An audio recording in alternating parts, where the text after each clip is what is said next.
Hello everyone, welcome to my channel.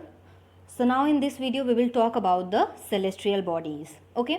अभी तक हम लोगों ने क्या क्या चीज़ें पढ़ ली हैं? बहुत सारी हेवनली बॉडीज़ के बारे में अभी तक हम लोगों ने बात की, जस्ट लाइक सन, स्टार्स, मून और प्लैनेट्स के बारे में बात की है. अब यहाँ पर हम कुछ अदर सेलेस्ट्रियल बॉडीज़ के बारे में भी पढ़ेंगे which are present in the solar system. Okay, so पहला है हमारा एस्ट्रॉइड. ओके, तो एस्ट्रॉइड क्या है? Asteroid is a large number of small rocky bodies which orbit around the sun. अब इसको कैसे समझेंगे कि एस्ट्रॉइड जो है ये आप कह सकते हैं कि this is a small rocky bodies जो कि लार्ज नंबर में प्रेजेंट रहता है. अब इसको ऐसे समझते हैं कि they also orbit around the sun. Sun के अराउंड ये भी घूमते हैं, ठीक है. But between the orbits of Mars and Jupiter, बहुत इंपॉर्टेंट चीज़ कि but between the orbits of Mars and Jupiter. अब इसको समझते हैं कि ये जो एस्ट्रॉइड हैं, मतलब ये जो स्मॉल रॉकी बॉडीज़ हैं, ऐसे करके मान लीजिए आपका सन है और मार्स हो गया, वीनस हो गया, ठीक है, सॉरी मरकरी हो गया, वीनस हो गया, अर्थ हो गया, और ये मार्स हो गया, और ये आपका जुपिटर हो गया, ठीक है. ये आपका मार्स है और ये आपका जुपिटर है. अब यहाँ पर आप देखेंगे कि इसके मार्स और जुपिटर के बीच में मैंने ज़्यादा गैप किया हुआ है, ठीक है. तो मार्स और जुपिटर के बीच में ये थोड़ा सा ज़्यादा गैप होता है, जिसमें ये जो छोटे छोटे ये जो एस्ट्रॉइड्स हैं यहाँ पर, इसके इस गैप के बीच में पूरी तरीके से फिल्ड होते हैं, ठीक है. ये जो स्मॉल रॉकी बॉडीज़ हैं ये ऐसे पूरे ये गैप में, जुपिटर और मार्स के बीच में ये जो गैप है, ये इस ऑर्बिट में पूरे ऐसे फिल्ड होते हैं. And they also orbit around the sun, ठीक है. They also orbit around the sun. और ये जो गैप है, ये जो एस्ट्रॉइड है, ये जो फील्ड हैं जुपिटर और मार्स के बीच में, इन्हें हम लोग एस्ट्रॉइड बेल्ट बोलते हैं. और एस्ट्रॉइड का क्या होगा? These are large number of small rocky bodies. Okay, अब आगे चलते हैं, मीटियोर्स के बारे में बात कर लेते हैं. मीटियोर्स क्या हैं?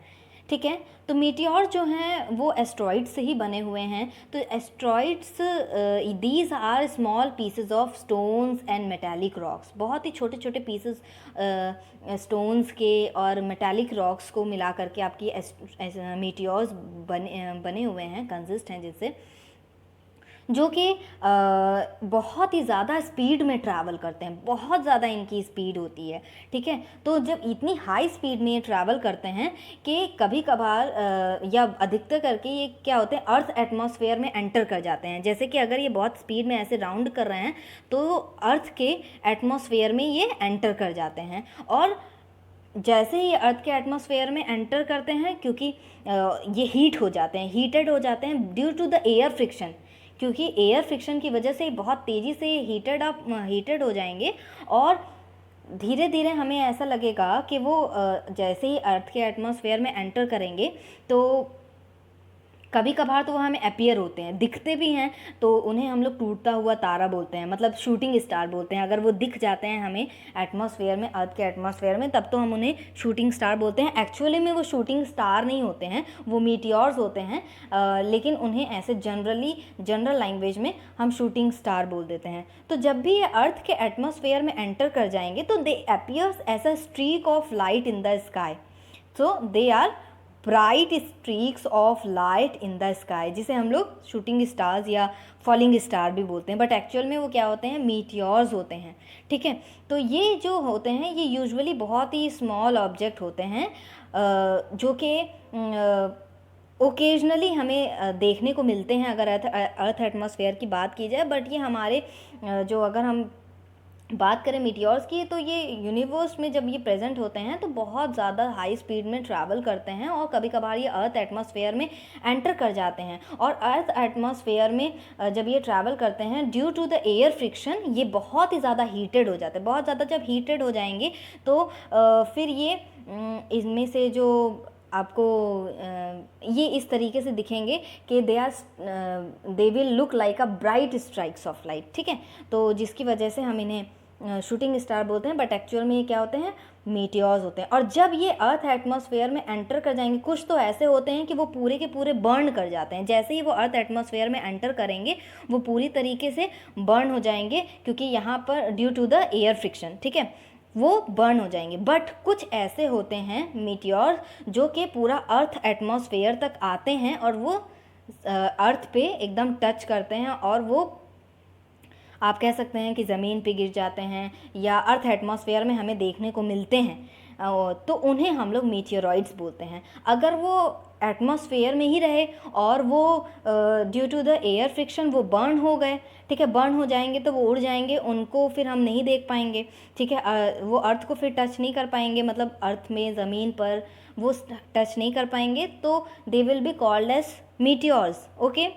बट अगर जो उनके रेमिनेंट्स हैं मीटियोर्स के अर्थ को पूरा टच करते हैं अर्थ के एटमॉस्फेयर में, ठीक है, so they will be called as meteoroids. तो उनके कई बार जो मीटियोरॉइड्स होते हैं, ठीक है, अगर वो अर्थ पे कभी गिरते हैं तो वो देखने को मिलते हैं इस तरीके से। ऐसा ऑब्जेक्ट होता है, बीच बीच में ऐसे होल्स वगैरह होते हैं, तो उन्हें हम लोग मीटियोरॉइड्स बोलते हैं, ओके। और जब भी ये अर्थ पे देखने को मिलते हैं तो ये साइंटिस्ट के लिए बहुत हेल्पफुल होते हैं कि उन्हें जानने में कि ये किस सोलर सिस्टम से दे आर बिलोंगिंग, तो उनके लिए बहुत ज़्यादा हेल्पफुल होता है, ठीक है। अब चलते हैं कॉमेट्स की तरफ। तो कॉमेट्स क्या हैं? Comets are a ball of frozen gases. ये बहुत ध्यान दीजिएगा कि they are a ball of frozen gases. इसमें डस्ट पार्टिकल्स भी होते हैं और रॉक्स भी होते हैं, जो कि they also regularly orbit around the sun. But most important thing कि ये जो कॉमेट्स हैं, ठीक है, they are also a member of solar system and they also revolve around the sun, but in a highly elliptical orbit. Very important line कि ये बहुत ही मतलब हाईली इलिप्टिकल ऑर्बिट में घूमते हैं। किस तरीके से? जैसे मान लीजिए कि जो प्लैनेट्स है वो ऐसे करके घूम रहे हैं, तो जो कॉमेट्स होंगे वो इस तरीके से अर्थ के जो अराउंड है, they will revolve around the sun in a highly elliptical orbits, ठीक है। इस तरीके से वो उसके अराउंड ऑर्बिट, उसके अराउंड, जो सन के अराउंड वो रिवॉल्व करेंगे, okay. And their period of revolution around the sun is usually very long, क्योंकि वो इस तरीके से ऑर्बिट कर रहे हैं, ठीक है। तो दैट्स वाई जो उनका पीरियड ऑफ रेवोल्यूशन होगा around the sun, it will be very long, क्योंकि वो एलिप्टिकल ऑर्बिट्स में इस तरीके से they are revolving around the sun, okay. One more thing कि they are a ball of frozen gases. Frozen gases बहुत ही ज़्यादा आप कह सकते हो कि डस्ट पार्टिकल्स, रॉक्स और फ्रोजन गैसेस से ये जो कॉमेट्स से पूरी एकदम भरी होती हैं। तो फ्रोजन गैसेस में आपका बहुत ज़्यादा आइस पार्टिकल्स भी इसमें आ जाएंगे, ठीक है। तो जैसे जैसे ये सन के नज़दीक जाते हैं, ठीक है, क्योंकि they are also revolving around the sun, तो जैसे जैसे ये सन के नज़दीक जाते जाएंगे, ठीक है, तो वैसे वैसे इनमें से इस तरीके का आप शेप आपको देखने को मिलेगा, ठीक है। ये इसका हो जाएगा हेड और ये इसका हो जाएगा टेल, ठीक है, क्योंकि इनमें फ्रोजन गैसेस हैं, डस्ट पार्टिकल्स हैं, तो ये धीरे धीरे इसमें से एस्केप होने लगती हैं, इवेपोरेट होने लगेंगी जैसे जैसे वो सन के नज़दीक जाते जाएगा। तो हमें ये लंबी सी टेल दिखने लगती है और ये हेड दिखने लगता है। तो जितना ही वो सन के पास जाएगा उतना ज़्यादा तेज़ी से वो जो गैसेस है वो एस्केप होती जाएंगी और वो हमें उतना ही ज़्यादा हमें टेल बड़ा दिखाई देगा, ठीक है। तो जैसे जैसे सन के पास जाती जाएंगी द टेल बिकम्स लॉन्गर, ठीक। और जब भी कॉमेट जो है अर्थ एटमॉस्फेयर में एंटर कर जाते हैं तो ये भी due to air friction present in the earth atmosphere they also get heated, ठीक है, दे ऑल्सो गेट हीटेड। और जो बर्निंग कॉमेट होता है they also produces shower meteors या शूटिंग स्टार्स, और शूटिंग स्टार्स इन्हें भी आप कह सकते हो, कुछ लोग बोलते हैं। And but they are not actually shooting stars, they are comet. And the burning comet produces shower meteors. burning comet का मतलब होता है जो बर्न करता हुआ कॉमेट है, अगर ये जनरली अर्थ एटमॉस्फेयर में आ जाएगा तो अगर बहुत ज़्यादा एक साथ आ रहे हैं बर्निंग कॉमेट्स तो this will be called as shower meteors. मतलब ऐसे आपको कई सारे देखने को मिलेंगे। ये जो कॉमेट्स आप ऐसे देख रहे हो, ऐसे आपको कई सारे कॉमेट्स अर्थ एटमॉस्फेयर में देखने को मिलेंगे, तो उसे शावर मीटियोर्स बोलते हैं। Okay, and one more thing कि बहुत सारे कॉमेट्स हैं, many of the comets are known to appear periodically. ठीक है, कुछ समय बाद कुछ कॉमेट्स हमें देखने को मिलते हैं, बट बहुत ही ज़्यादा popular one such comet is Halley's comet. अगर आप लोगों ने नाम सुना हो हेलीज कॉमेट, ठीक है, Halley's comet appears after nearly every 76 year. हर 76 ईयर्स के बाद हम इसे देख सकते हैं। And it was last seen in 1986। इसे लास्ट बारी 1986 में देखा गया था।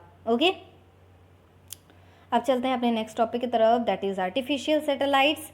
यहाँ पर कुछ सैटेलाइट से रिलेटेड डायग्राम्स वगैरह दिए हैं कि सैटेलाइट्स का हमारे लाइफ में आज के टाइम पे क्या यूज़ हो रहा है, कैसे लोग उसे यूज़ कर रहे हैं और उसके फंक्शनिंग क्या क्या हैं। ठीक है, और उनसे हमें क्या फ़ायदा हो रहा है। ओके, तो आर्टिफिशियल सैटेलाइट क्या है कि these are man made satellite. ठीक है, अभी हम लोगों ने जब मून की बात की थी तो हम लोगों ने बात की थी दे आर नेचुरल सैटेलाइट्स। इसे किसी इंसान ने नहीं बनाया है, बट जो आर्टिफिशियल सैटेलाइट्स होती हैं दे also revolve around the planets. ठीक है, ये भी मूव करेंगी अराउंड द प्लैनेट्स, या आप कह सकते हो they will also move around the अर्थ, क्योंकि हमें अर्थ के बारे में ज़्यादा इन्फॉर्मेशन चाहिए, तो so they will move around the अर्थ।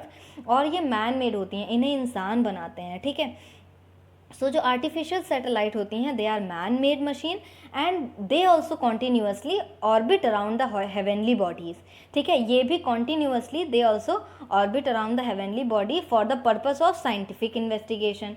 ठीक है, और जो सैटेलाइट्स होते हैं they are launched into space by rockets and space shuttles. और जो मेन चीज़ कि अगर जो ये सैटेलाइट्स मैन मेड सैटेलाइट है, आर्टिफिशियल सैटेलाइट है, ये जो they are also moving around the heavenly body, तो इनके बीच में ये जो बैलेंस है ऑर्बिट में ताकि ये घूमें, ये कैसे मेंटेन किया जाता है। तो जो अर्थ की ग्रेविटी होती है और जो सैटेलाइट की वेलोसिटी होती है उसमें बैलेंसिंग रखी जाती है, तभी वो हमारे जो हेवनली बॉडी है उसके चारों तरफ वो ऑर्बिट में घूम पाते हैं। क्यों? Because we have to maintain the balance between the earth's gravity and satellite की वेलोसिटी। ठीक है, जब सैटेलाइट की वेलोसिटी और अर्थ की ग्रेविटी में बैलेंसिंग होगी तब जा कर के वो सही से ऑर्बिट में वो घूम पाएगा। ठीक है, आर्टिफिशियल सैटेलाइट ने हमारे जो लाइफ को बहुत ज़्यादा इफ़ेक्ट किया है, क्योंकि बहुत सारी चीज़ें इसकी वजह से पॉसिबल हो गई हैं। आज के टाइम पे लोग मोबाइल यूज़ कर रहे हैं, ईमेल्स यूज़ कर रहे हैं, इतना अच्छा इंटरनेट स्पीड उनके पास आ रही है। This is all because of the artificial satellite. हम टीवी पे बहुत ज़्यादा कहीं भी बैठे कोई भी प्रोग्राम देख पा रहे हैं। ठीक है, we are sitting on a long distance, तो हमें सारी चीज़ें, हम कहीं की भी न्यूज़ हमें पता लग पा रही है कि वहाँ पे क्या चल रहा है। हमें ये पता लग जाता है कि 4-5 दिनों में हमारा वेदर कैसा रहेगा। ठीक है, कहाँ पर बारिश होगी, कहाँ पर ठंडा मौसम रहेगा, कहाँ पर गर्म पड़ेगी।